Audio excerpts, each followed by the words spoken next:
Hello dear students. मैं हूं नीरज और आप देख रहे हैं हमारा अपना channel study partner.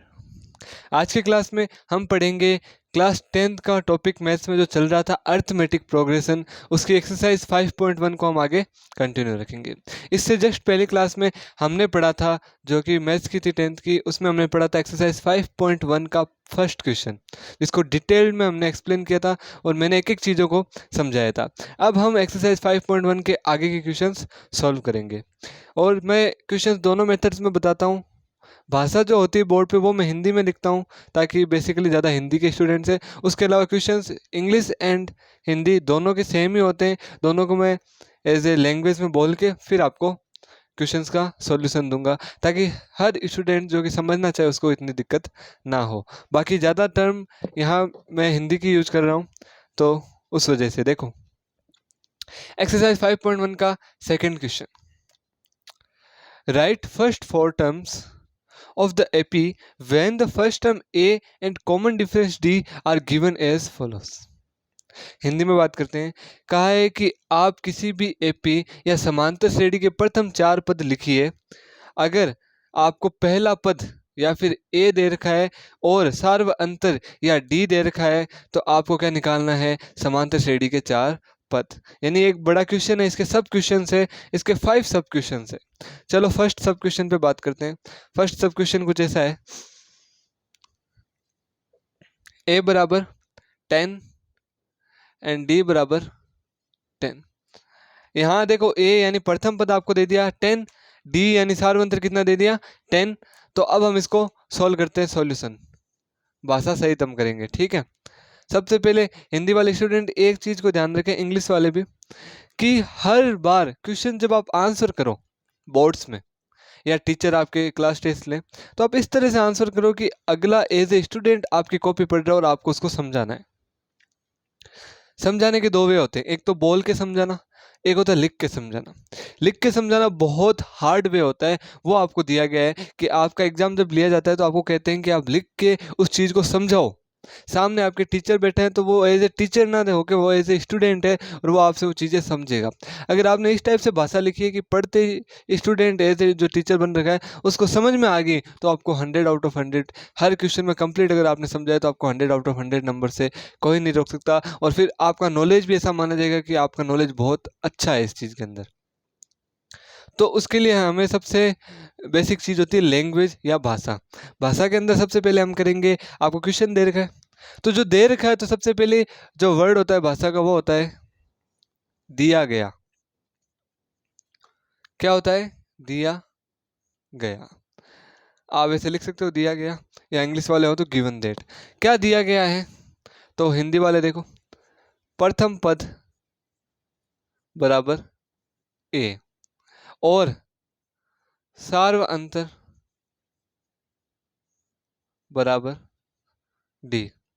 Here first term is A and common difference is D. Now अब आप देखो पर्सन लिख दिया एज इट इज, आपको पर्सन को शॉर्ट फॉर्म में दिया गया है, में लिखना है शॉर्ट से शॉर्ट, ये तो शॉर्ट ही था, बट अगर पर्सन पूरा बड़ा लंबा चौड़ा लिखा हो तो उसको भी क्या लिखना है? शॉर्ट में।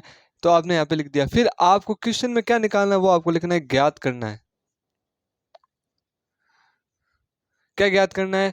प्रथम चार पद। प्रथम चार पद कौन से होते हैं एपी के? सबसे पहले आता है A1, फिर A2, फिर A3, फिर A4। तो मेरे को ये A1 A2 A3 A4 निकालने, तो यहाँ पे आप लिखोगे A1 question mark question mark question mark question mark.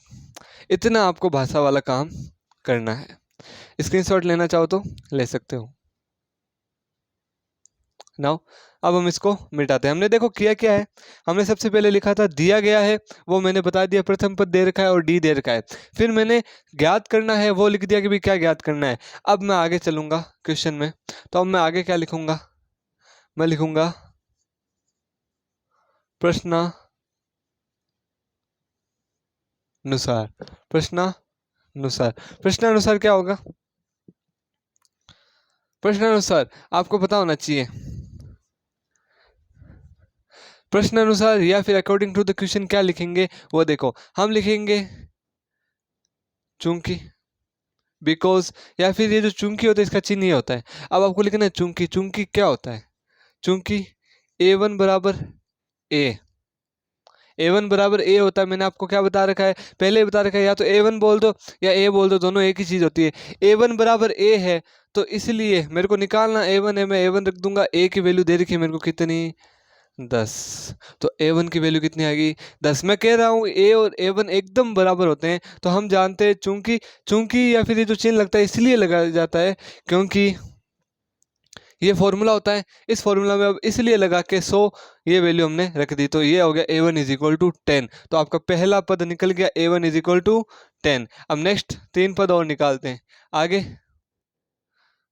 And या हिंदी वाले, और A2 बराबर क्या होता है, A प्लस डी।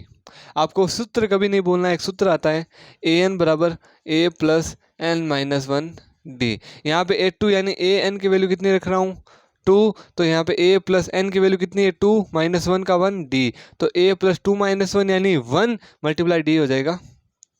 तो A2 बराबर आता है A प्लस डी, तो इसलिए मैंने लिखा A2 बराबर A प्लस डी।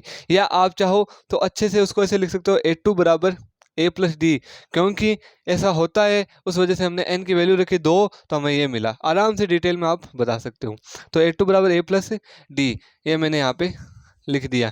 A2 बराबर A प्लस डी लिखने के बाद A2 बराबर A की वैल्यू कितनी है, 10 प्लस डी की वैल्यू 10। तो A2 बराबर 10 प्लस 10 20। तो मेरे पास दूसरा पद कितना आ गया, 20 या 20। करना कुछ नहीं है, एकदम सिंपल बात है। आपको A दे रखा है, D दे रखा है, आपको पूछा फर्स्ट 4 टर्म्स निकालो।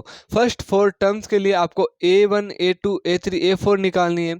A1 बराबर होता है A, A2 बराबर होता है A प्लस डी। उनमें मैंने क्या किया, A1 में A की वैल्यू रख दी, A2 में A और D दोनों की वैल्यू रख दी, उनको ऐड किया, A2 की वैल्यू आ गई। अब A3 के लिए ये सूत्र होता है A प्लस 2D। मैंने आपको बता रखा है, सीधा भी याद रख सकते हो। A3 लिखोगे तो A प्लस डी में जो मल्टीप्लाई होगा वो 3 से 1 कम होगा। यहाँ A4 लिखोगे तो D में जो मल्टीप्लाई होगा 3 से 1 4 से 1 कम होगा। तो हर बार ये एक एक कम होकर D में मल्टीप्लाई होगा, ये एक फॉर्मूला बन जाएगा। A3 बराबर A प्लस 2D।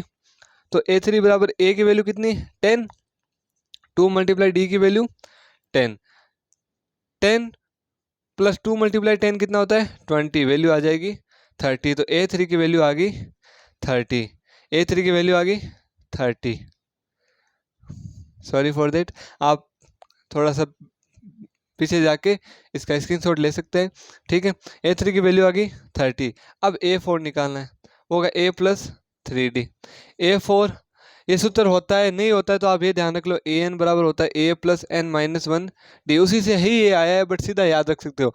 AN की वैल्यू कितनी है, 4, A प्लस एन की वैल्यू 4 माइनस 1 का 1 डी का d, A plus 4 minus 1 3 d. आई बात में A प्लस 3D। तो A4 की वैल्यू हो जाएगी A प्लस 3D। अब मैं A की वैल्यू रख देता हूँ 10 प्लस 3D की वैल्यू रख देता हूँ 10। तो ये आ जाएगी 10 प्लस 3 मल्टीप्लाई 10 यानी 30। क्या हो जाएगा, 30, वैल्यू आ जाएगी 40। तो A4 की वैल्यू कितनी आएगी मेरे पास, 40। अब भाषा में क्या करना था, अब मैं इस बोर्ड को पूरा यूज करूंगा, ठीक है। बाकी मैं चाहता हूँ शॉर्ट में आराम से समझ में आए। अब हम क्या करेंगे, देखो जहां जहां पे वैल्यूज आती है, जैसे A4 की वैल्यू आई 40, उसको डब्बे में बंद कर देना। A2 की वैल्यू है डब्बे में बंद, A3 की वैल्यू आई 30, उसको भी डब्बे में बंद। तो जो वैल्यू आपको निकालनी थी उस वो जब सारी आ जाए, A1 A2 A3 सबको डब्बे में बंद करते चलना, ताकि जो एग्जामिनर चेक करे तो उसको सीधा दिख जाए कि आंसर ही आया है। उसके बाद में लास्ट में आपको लिखना है, लास्ट में पूरी भाषा आपको क्या लिखनी है वो बता देता हूँ। ये फर्स्ट क्वेश्चन है, थोड़ा बहुत कम समझ में आया है, इसको आगे हम और समझेंगे, नेक्स्ट क्वेश्चन में पूरा आ जाएगा। इसी प्रकार आप भाषा लिखोगे, इसी प्रकार अगर हिंदी मीडियम में हो, इंग्लिश मीडियम वाले लिखेंगे देयरफॉर, ठीक है। देयरफॉर लिखने के बाद A1 इज इक्वल टू कितना आया 10, A2 इज इक्वल टू कितना आया, साथ में लिख दो सबको, A3 इज इक्वल टू कितना आया 30, A4 इज इक्वल टू कितना आया 40। ये लो आपका आंसर। अब भाषा कितनी अच्छी लिखी, सबसे पहले आपने लिखा गिवन डेट या दिया गया, उसके बाद में आपने लिखा ज्ञात करना या फाइंड डेट, उसको लिखने के बाद अकॉर्डिंग टू द क्वेश्चन या प्रश्न अनुसार आपने लिखा, पूरा प्रश्न सॉल्व किया, उसमें भी आपने डब्बे बना बना के उसको अच्छे से सो किया। उसके बाद में आप कहाँ आए, इसी प्रकार या देयरफॉर लिख के आपने पूरा आंसर लास्ट में बता दिया। ये फर्स्ट क्वेश्चन था, इसलिए मैंने जो भाषा मेन बताइए। अब हम क्वेश्चन को समझते हुए चलेंगे। फर्स्ट क्वेश्चन में कोई भी डीमोटिवेट नहीं होगा, ये हर चीज़ की नई शुरुआत होती है। बट अगर शुरुआत अच्छी है तो चलो कोई दिक्कत नहीं है, शुरुआत बुरी हो तो इसका अर्थ ये नहीं कि आपको समझ में नहीं आ रही है। देखो नेक्स्ट क्वेश्चन दे रखा है आपको, नेक्स्ट क्वेश्चन दे रखा है a बराबर -2 एंड d बराबर 0। a बराबर -2 एंड d बराबर 0। सबसे पहले सॉल्यूशन, सॉल्यूशन करेंगे तो हमें पता है सबसे पहले क्या लिखेंगे, दिया गया, क्या दिया हुआ है आपको, a बराबर -2 d बराबर 0। उसके बाद आप लिखोगे ज्ञात करना है, क्या करना है, a1 बराबर a2 बराबर, साथ में यहीं पे लिख देता हूँ, आपको लाइन वाइज लिखना है, बोर्ड की पूरी लिमिट नहीं उस वजह से मैं लिखा रहा हूँ, ये आपने लिख दिया। फिर आप लिखोगे प्रश्नानुसार। देखो यहाँ तक हमने क्या किया था, दिया गया है, क्या दिया गया है, a बराबर -2 d बराबर 0। फिर ज्ञात क्या करना होता है, फर्स्ट 4 टर्म या प्रथम 4 पद, तो आप लिखोगे a1 बराबर 2, a3 बराबर जो निकालना है 2 नहीं सॉरी क्वेश्चन मार्क, a2 बराबर क्वेश्चन मार्क, a4 बराबर क्वेश्चन मार्क, ये लिख दिया। अब आप लिखोगे प्रश्नानुसार, प्रश्न के अकॉर्डिंग हम क्या चलेंगे, चूंकि a1 बराबर होता है a, इसलिए a1 बराबर क्या हो जाएगा, a की वैल्यू कितनी दे रखी है, -2, तो a1 की वैल्यू आ गई -2। आगे नेक्स्ट और करके या फिर या लिख दो अब क्या होगा, a2 बराबर क्या होता है, a प्लस डी होता है, तो a2 बराबर हो जाएगा -2, a की वैल्यू मैंने कितनी रखी, -2 प्लस का प्लस d की वैल्यू कितनी रखी 0, -2 प्लस 0 कितना हो जाएगा, -2, तो a2 की वैल्यू भी कितनी आ गई, -2। इसी प्रकार आगे लिखा होगा a3 बराबर क्या होता है, a प्लस 2d। या सबसे पहले आप काम कर सकते हो, हर बार आप ऐसा लिख सकते हो, जैसे a3 की जगह आप क्या लिखोगे, साइड में आपको एक क्वेश्चन ब्रैकेट डालना, उसमें चूंकि लिख के ये फॉर्मूला लिख देना, ताकि क्या अगले को समझ में आएगा आप इस फॉर्मूला का यूज कर रहे हो। ये लिखा, फिर आपने a3 लिख दिया, a3 कितना होता है a प्लस 2d। a3 बराबर a की वैल्यू कितनी है, -2, मैंने यहाँ पे लिख दी, प्लस 2 मल्टीप्लाई d की वैल्यू कितनी है 0, तो 2 मल्टीप्लाई 0 का ये ला, आगे -2 प्लस 2 मल्टीप्लाई 0 0, तो -2 प्लस 0, तो a3 की वैल्यू कितनी आएगी, -2, इसी की भी कितनी आई वैल्यू, -2। अब बच गया मेरे पास a4, तो अब स्क्रीनशॉट लेना चाहो तो ले सकते हो। ओके, अब मैं यहाँ पे निकालता हूँ a4 की वैल्यू निकालूंगा, a4 बराबर होता है a प्लस 3d, a4 बराबर a की वैल्यू कितनी, -2, 3 मल्टीप्लाई d की वैल्यू 0, a4 बराबर -2 प्लस 3 मल्टीप्लाई 0 कितना होता है 0, तो -2 प्लस 0, तो वैल्यू आ जाएगी -2, तो a4 की वैल्यू भी कितनी आई, -2। अब एक प्रश्न आपके दिमाग में उठ रहा होगा, आंसर तो हमने निकाल लिया, फिर लास्ट में हम लिखेंगे इसी प्रकार a1 बराबर 2 -2 सॉरी a2 बराबर -2, a3 बराबर -2, a4 बराबर -2, लास्ट में हम इसी प्रकार करके लिख देंगे। ये क्वेश्चन तो हो गया, बट आपके दिमाग में एक चीज़ आई कि नहीं आई, कि a1 की वैल्यू उतनी है, a2 की वैल्यू उतनी है, a3 की वैल्यू उतनी है, a4 की वैल्यू भी उतनी है, और मैं आपसे कह सकता हूँ a100 a99 इतने भी हो, चाहे a999 हो, उसकी वैल्यू भी कितनी होगी, -2 होगी। अब मैं इतने श्योरली कैसे कह सकता हूँ, आपको बता देता हूँ।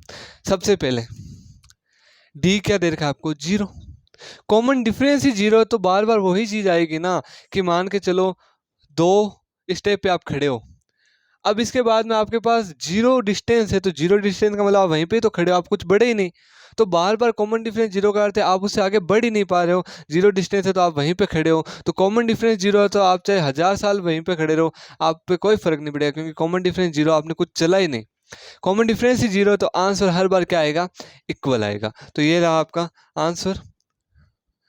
नेक्स्ट क्वेश्चन इसी का ही,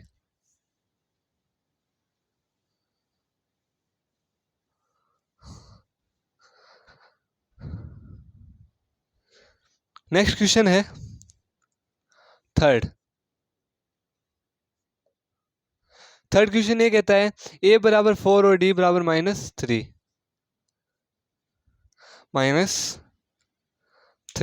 चलो क्वेश्चन पे आते हैं। a is equal to 4 and d is equal to -3। अब क्वेश्चन को सॉल्व करते हैं। अब वही भाषा बार बार, तो आपको मैंने भाषा बता रखी है, तो हम क्वेश्चंस को सारे को सोल्व करेंगे, इसलिए इतना टाइम नहीं मिल पाएगा कि मैं बार बार भाषा लिखूं। आपको मैंने भाषा लिखवा रखी है, दिया गया है लिखना है, इस ज्ञात करना है निकला है। अब मैं सीधा चलता हूँ प्रश्नानुसार। दिया गया है ज्ञात करना है, इस क्वेश्चन का आपको पता है दिया क्या है, a बराबर 4 और d बराबर -3। ज्ञात क्या करना है, a1 a2 a3 and a4। तो अब मैं सीधा चलता हूँ प्रश्नानुसार। प्रश्नानुसार क्या होता है, चूंकि a बराबर होता है a1 बराबर होता है a, तो a1 बराबर a की वैल्यू कितनी है 4, तो आंसर आ गया 4। फिर नेक्स्ट a2 बराबर होता है a प्लस d, a2 बराबर a की वैल्यू कितनी 4 प्लस d की वैल्यू -3। a2 4 प्लस और माइनस आपस में मल्टीप्लाई होकर क्या बनाते हैं माइनस, तो आ गया -3 का 3, 2 माइनस का 3, तो a2 बराबर आ गया 1। नेक्स्ट a3 निकालना, आपको 4 पद निकालने, तो हम आ गए अब a3 पे। a3 होता है a plus 2d, a3 a की वैल्यू कितनी 4 प्लस 2 मल्टीप्लाई d की वैल्यू -3, a3 की वैल्यू 4, 2 मल्टीप्लाई -3 होता है माइनस का 6, वो मैंने लिख दिया यहाँ पे, क्योंकि देखो 2 मल्टीप्लाई -3 माइनस का 6 और प्लस, तो माइनस प्लस क्या होता है माइनस, तो माइनस का 6 ही बचा। a3 की वैल्यू कितनी आ जाएगी 4 - 6 -2, तो मैंने a3 की वैल्यू भी निकाल ली। अब नेक्स्ट मैं बात करता हूँ a4 की वैल्यू पर, तो मैं लिख देता हूँ यहाँ पे a4 बराबर होता है a प्लस 3d, तो a4 बराबर आ जाएगा a की वैल्यू 4 प्लस 3 मल्टीप्लाई d की वैल्यू -2, तो ये आ जाएगा 4 प्लस 3 मल्टीप्लाई -3 होगा, सॉरी फॉर दैट, d की वैल्यू -3, 3 मल्टीप्लाई -3 होता है माइनस का 9, कितना होता है माइनस का 9, माइनस का 9 मैंने यहाँ पे लिख दिया, प्लस माइनस क्या हो जाएगा माइनस, तो 4 - 9 a4 की वैल्यू। अब a4 बराबर क्या आ जाएगा 4 - 9 -5, तो ये लो आपका आंसर। तो थर्ड क्वेश्चन का आंसर हो गया, स्क्रीनशॉट लेना चाहो तो ले सकते हो।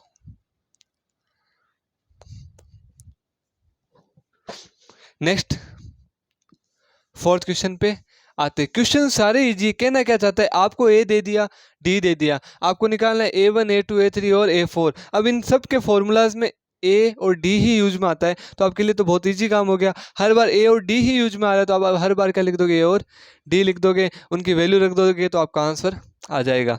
देखो फोर्थ क्वेश्चन इसका, फोर्थ क्वेश्चन ये कहता है a बराबर है -1 और d बराबर है 1/2। a बराबर है -1 और d बराबर है 1/2। इसको हम सॉल्व करते हैं।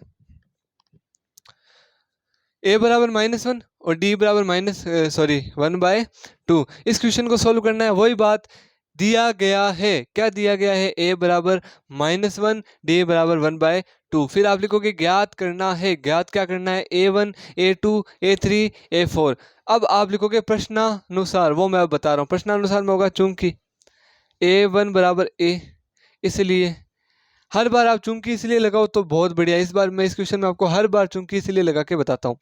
फॉर्मूले में लगेगा चूंकि ये फॉर्मूला होता है, इसलिए हम फॉर्मूले में वैल्यू अप्लाई कर रहे हैं। तो a1 ये इसलिए का सिंबल होता है, बराबर a की वैल्यू कितनी -1, तो a1 की वैल्यू आ गई -1।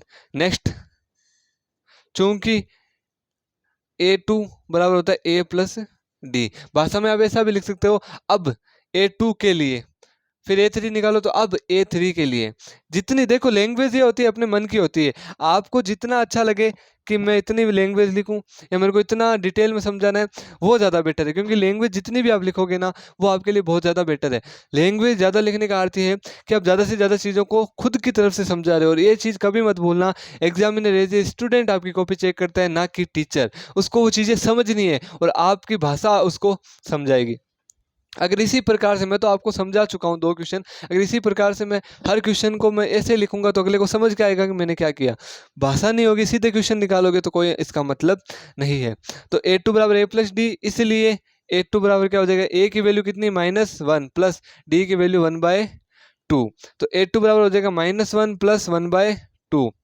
-1 के नीचे कुछ नहीं तो किसका क्या लग जाएगा 1, ठीक है, यहाँ पे लग गया 1। अब a2 बराबर 2 और 1 का एलसीएम क्या होता है? 2। ये फ्रैक्शन नंबर जब भी प्लस और माइनस होते हैं तो इन दोनों के नीचे वाले नंबर्स का क्या ले जाता है?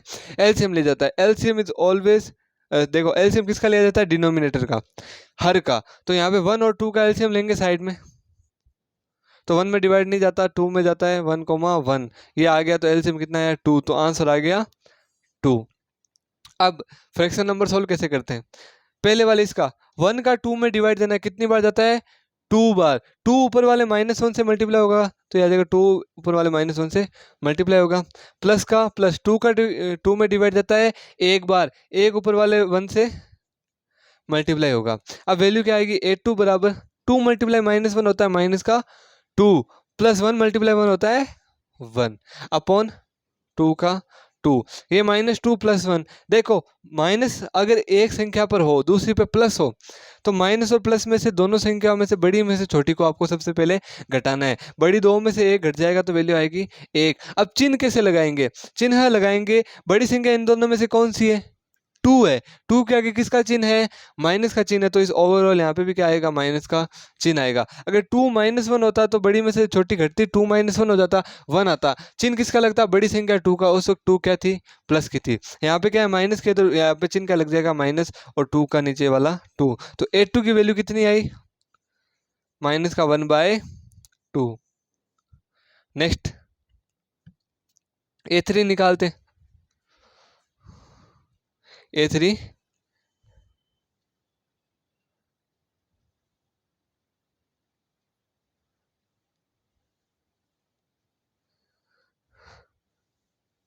A3 निकालते हैं। A3 होता है A + 2D। A3 बराबर हो जाएगा A की वैल्यू -1 + 2 × D की वैल्यू 1/2। ऊपर और नीचे 2 है तो मैं क्या कर दूंगा? यहाँ से काट दूंगा, तो वैल्यू क्या आएगी? A3 बराबर -1 + का 1, -1 + 1 क्या हो जाएंगे? कट के आ जाएंगे वैल्यू 0, या 1 में से 1 घटा दो क्या आएगा? 0। तो A3 की वैल्यू कितनी आ गई? 0। कोई बात, कोई दिक्कत? बहुत ईजी है। नेक्स्ट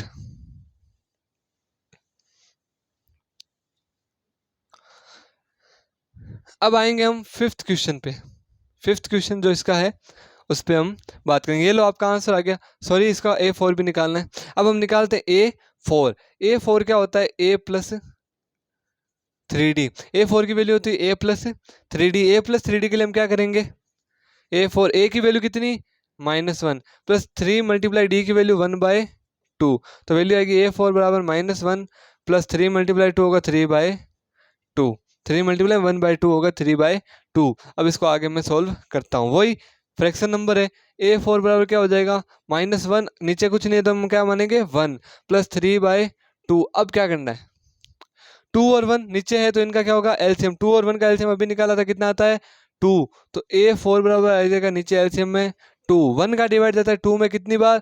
2 बार। 2 को ऊपर वाले -1 से गुणा कराएंगे, वैल्यू आएगी 2 × माइनस का 1 प्लस 2 / 2 वैल्यू आती है 1। 1 को ऊपर वाले 3 से मल्टीप्लाई करेंगे, ये लो 1 × 3।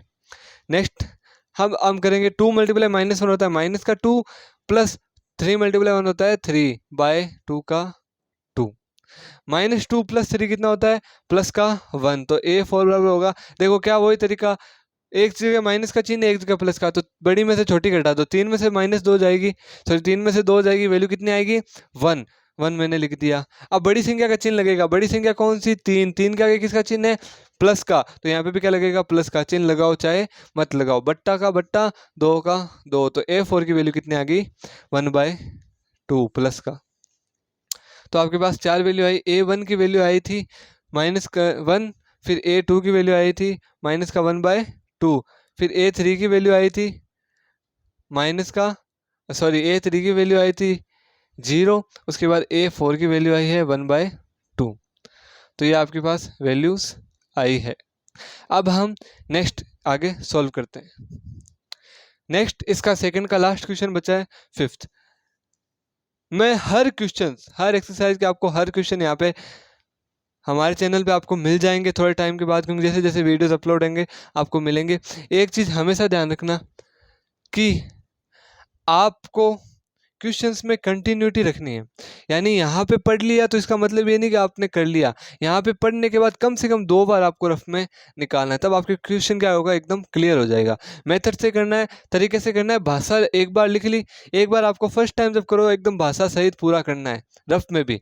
फिर सेकंड टाइम जब करो तब आपको क्या करना है, भाषा को इतना मैं तो मत देना, पूरे क्वेश्चंस को निकालना। रिवीजन जितना होगा क्वेश्चन का उतना इंपॉर्टेंट है। सारे क्वेश्चंस के वीडियोस आपको मिलेंगे, एग्जाम्पल जो इंपॉर्टेंट होंगे उनके वीडियोस भी आएंगे ज़्यादा से ज़्यादा। और मैं सारे क्वेश्चन इसलिए एक्सप्लेन कर रहा हूँ कि कोई भी तरह का क्वेश्चन इन फ्यूचर आपके लिए ना बच जाए कि आपने सर ये करवाया नहीं था। ठीक है, क्वेश्चंस के बारे में ज़्यादा, और हम आपको वो एग्जाम्पल से कुछ इंपॉर्टेंट हो गए तो मैं आपको देख के बताऊंगा। नेक्स्ट क्वेश्चन है कुछ ऐसा, माइनस का 1.25 और डी बराबर कितना दे रखा है, माइनस का 0.25। डी बराबर दे रखा है माइनस का 0.25। अब देखो माइनस का 1.25 और माइनस का 0.25, वही सूत्र सबसे पहले आपको लिखना है, दिया गया है, फिर लिखोगे ज्ञात करना है, फिर लिखोगे दिया गया ज्ञात करने के बाद लिखोगे प्रश्नानुसार, फिर आप क्वेश्चन जो सॉल्व करोगे वो मैं आपको बता रहा हूँ। चूंकि a1 बराबर होता है a1 बराबर a की वैल्यू कितनी, माइनस का 1/1.25, तो पहला पद तो हर बार ऐसे ही निकाल लोगे। नेक्स्ट पद के लिए आपको क्या करना है, a2 बराबर होता है a प्लस डी, a2 बराबर होता है a प्लस डी, तो a2 बराबर a की वैल्यू -1.25 प्लस डी की वैल्यू माइनस का 0.25। अब देखो माइनस का 1.25 प्लस और माइनस क्या हो जाएगा, -0.25। आई बात समझ में, माइनस का 0.25। अब माइनस और माइनस दो संख्या माइनस की होती है तो आपस में ऐड होती है और चिन्ह लगता है माइनस का। अब माइनस का 1.25 और 0.25 को ऐड करते हैं, पॉइंट वाले नंबर्स कैसे ऐड होते हैं वो देख लो। माइनस का 1.25, सॉरी हम एकदम माइनस को हटाते हैं, सीधा चिन्ह लेके लेते हैं। जब आपको दो पॉइंट वाले नंबर्स ऐड करने हो तो पहले एक नंबर लिख लो 1.25, या सब्ट्रैक्ट करना हो एक ही चीज़ है, वही फॉर्मूला जो हम बेसिक करते हैं, बट यहाँ पे पॉइंट का क्या महत्व है, पॉइंट के नीचे इस वाला पॉइंट आपको लिखना है, ये ध्यान रखना, पॉइंट के नीचे ही पॉइंट लिखना है। पॉइंट के बाद क्या है 25, इसका मैंने यहाँ पे लिख दिया, पॉइंट के पहले क्या है 0 लिख दिया, इसके साथ इसको जोड़ रहा हूँ तो मैं कुछ इस हिसाब से लिखूंगा। अब जोड़ना है, 5 और 5 क्या होता है 10, 10 का 0 हाथ से लग जाएगी 1, 1 + 2 3, 3 + 2 5 का 5, पॉइंट का पॉइंट, इस पॉइंट को एज इट इज वापस से नीचे लिखना है, और 1 और 0 कितना होता है 1, तो 1.50 क्या आ जाएगा इसका आंसर, तो a2 बराबर आ जाएगा 1.50। दोनों माइनस के थे, 8 तो हो गए पर चिन्ह किसका लगेगा, माइनस का, तो a2 की वैल्यू आ गई माइनस का 1.50। Any problem, no, okay then ये आ गया आपका आंसर। नेक्स्ट a3 निकालते हैं, a3 बराबर होता है a + 2d, a3 बराबर a की वैल्यू -1.25 प्लस 2 × d की वैल्यू कितनी है 0.25, वो भी माइनस का। अब देखो माइनस का 0.25 को मल्टीप्लाई कराना है 2 से, तो माइनस प्लस मल्टीप्लाई हो गए तो माइनस, अब हम डायरेक्ट नंबर्स को मल्टीप्लाई करते हैं, पॉइंट वाले मल्टीप्लाई भी देख लो, 0.25 मल्टीप्लाई होगा 2 से, 2 × 5 कितना होता है 10, 10 का लग जाएगा यहाँ पे 0, हाथ से लग जाएगी 1, 2 × 2 होगा 4, 4 में ऊपर वाला 1 जुड़ जाएगा तो ये आ जाएगी 5। पॉइंट का एक बार रहने दो, 2 × 0 कितना होता है 0, आई बात समझ में। अब पॉइंट कैसे लगता है देखो, यहाँ एक ही पॉइंट है, एक बार पॉइंट, पॉइंट के बाद कितने नंबर से 2 नंबर से, तो आपको यहाँ पे इस जो आपकी वैल्यू है इसके अंदर भी पॉइंट के बाद 2 नंबर ही रखने हैं, तो 2 नंबर से पहले क्या लगा दूंगा मैं पॉइंट, तो 0.50 क्या आएगी इसकी वैल्यू आएगी, तो a3 बराबर -1.25 प्लस, और ये क्या आएगा माइनस का 0.50, क्योंकि माइनस का 0.25 था, मल्टीप्लाई हुआ था किससे 2 से। अब नेक्स्ट यहाँ पे हम आगे इसी को सॉल्व करते हैं, a3 = आएगा माइनस का 1.25 प्लस और माइनस क्या हो जाएगा देखो, माइनस का 1.25 प्लस और माइनस क्या है 0.50, प्लस और माइनस है इसलिए हम क्या करेंगे, प्लस और माइनस मल्टीप्लाई होकर माइनस का हो जाएगा, तो यहाँ पे लिखूंगा माइनस का 0.50। अब इसको ऐड करता हूँ, वैल्यू आएगी a3 बराबर माइनस का 1.75, ये लो आपका a3 का आंसर। अब मेरे को निकालना है a4, क्या निकालना है, A4। A4 होगा आपका माइनस का 1.25। कैसे, देखो A4 का सूत्र होता है A प्लस 3D। क्या होता है, A प्लस 3D। अब A4 बराबर A की वैल्यू कितनी, माइनस का 1.25 प्लस 3 मल्टीप्लाई D की वैल्यू 0.25। कोई दिक्कत नहीं है, ठीक है। A4 बराबर क्या हो जाएगा, माइनस का 1.25 पड़ा है, मल्टीप्लाई सॉरी प्लस का प्लस 3 मल्टीप्लाई 0.25, वही तरीका, 3 को 0.25 से मल्टीप्लाई कराओ। 3 मल्टीप्लाई 5 होता है 15 का 5, हासिल लग जाएगी 1। 3 मल्टीप्लाई 2 होता है 6, 6 में ऊपर वाला 1 जुड़ जाएगा, वैल्यू आएगी 7। 3 मल्टीप्लाई 0 0, तो यहाँ पे पॉइंट लग जाएगा दो संख्या के पहले। तो 0.75 किसकी वैल्यू आई, 3 की। अब ये देखो माइनस का 0.25 मल्टीप्लाई हुआ प्लस के 3 से, तो वैल्यू आएगी माइनस का 0.75, वो मैं लिख दूंगा यहाँ पे। अब वही तरीका A4 बराबर माइनस का 1.25 प्लस और माइनस क्या हो जाएगा, माइनस 0.75। अब आ जाएगा आगे A4 बराबर माइनस का 1.25 0.75, वैल्यू कितनी आ जाएगी, माइनस का 2.0। तो ये आ गया आपका आंसर, या माइनस का 2 ही क्या है आंसर।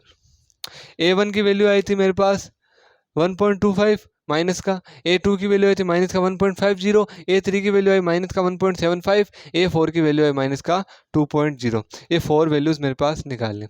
आज की क्लास में आई होप आपको समझ में आया होगा। कहीं दिक्कत रहेगी तो आप कमेंट कर सकते हो, मेल पे जाके भी हमें पूछ सकते हो। एक चीज़ आज की क्लास में मैंने देखा, खुद ने ये फील किया है कि जो मैं बार बार क्वेश्चन करके जस्ट मिटा रहा था, बट और कोई ऑप्शन नहीं था।